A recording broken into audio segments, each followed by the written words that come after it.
अस्सलाम वालेकुम everyone. Literary forms and movement के अंदर एक और जो टॉपिक है जो आज हम डिस्कस करेंगे वो कौन सा है, स्ट्रीम ऑफ कॉन्शियसनेस।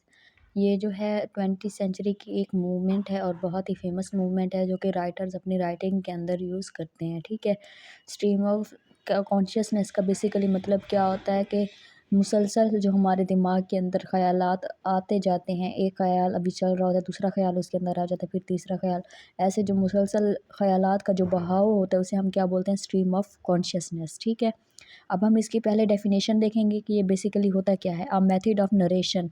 नरेशन का मतलब होता है किसी भी चीज़ को क्या करना, बयान करना। एक ऐसा मेथड है जो क्या बयान करता है, डिस्क्राइब हैपनिंग, जो हमें क्या डिस्क्राइब करता है, happening in the flow of thought in the mind of character. किसी भी करेक्टर के माइंड के अंदर जो चीज़ें मतलब आ रही होती हैं, जो थॉट्स फ्लो कर रहे होते हैं, जो ख्यालात आ रहे होते हैं, उनको बयान करने के अमल को हम क्या बोलते हैं, stream of consciousness. Stream of consciousness is a writing style developed by a group of writer at the beginning of 20th century। अब ये कौन सा एक राइटिंग स्टाइल है जो ग्रुप ऑफ राइटर्स ने क्या क्या डेवलप किया, कब किया था, बिगिनिंग ऑफ 20th सेंचुरी के अंदर। ठीक है, it refers to the flow of thinking incidents in the plot or in the sequence of their occurrence, a narrative style that tries to capture the character thought process in a realistic way। अब ये stream of consciousness क्या है, एक narrative style है जो क्या करता है, कोशिश करता है कैप्चर करे करेक्टर के जो थॉट प्रोसेस होता है उसको रियलिस्टिक वे के अंदर। ठीक है, novelist narrate them as they enter in the mind of character. मतलब नॉवलिस्ट जो होते हैं, जो ऑथर होते हैं, लिखने वाले होते हैं, वो इसको इस तरीके से कैप्चर करते हैं जैसे वो करेक्टर्स के माइंड के अंदर हों। ठीक है, मैं अब आपको इसकी एक ऐसे एग्जांपल देती हूँ, जैसे आप अगर हम कोई ड्रामा देख रहे हैं, मूवी देख रहे हैं, जो हमारे प्रोटैगनिस्ट होता है या कोई भी करैक्टर होता है, वो सामने ज़ाहिरी तौर पे क्या होता है, साइलेंट होता है, लेकिन वो दिमाग में जो कुछ सोच रहा होता है वो हमें सुनाई दे रहा होता है। ठीक है, वही जो उसके दिमाग में उस वक़्त चल रहा होता है वो सारा क्या होता है, स्ट्रीम ऑफ कॉन्शियसनेस।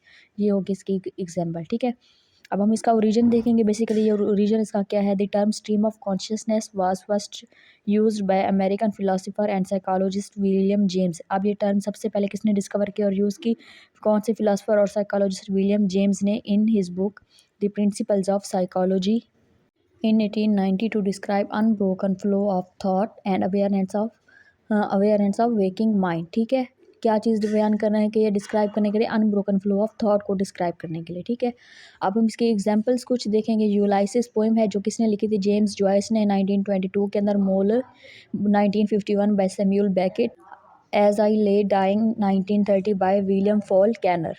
ठीक है, अब हम नेक्स्ट इसकी कुछ करेक्टरिस्टिक देखेंगे। A narrative technique that give reader the impression of being inside the mind of character.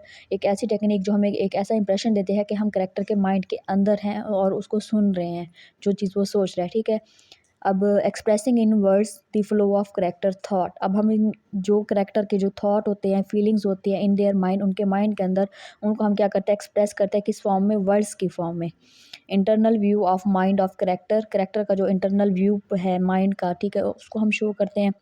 Plot and motivation in the novel revealed by the thought inside the character, a thought process moving in non-linear view as the mind work, incomplete ideas, unusual syntax and rough grammar। अब जो हमारे thoughts होते हैं mind के अंदर, ठीक है, incomplete, हम एक ख्याल को सोच रहे होते हैं, फिर दूसरा ख्याल आ जाता है, फिर तीसरा, इस तरीके से क्या होता है, इनकम्प्लीट आइडियाज़ होते हैं। ठीक है, कंप्लीट तो नहीं होते। ठीक है, इसी तरह unusual syntax and rough grammar, ना ही हमारा माइंड ग्रामर मेंटेन करता है और ना ही सिंटैक्स, कुछ भी ऐसी चीज़ें नहीं होती।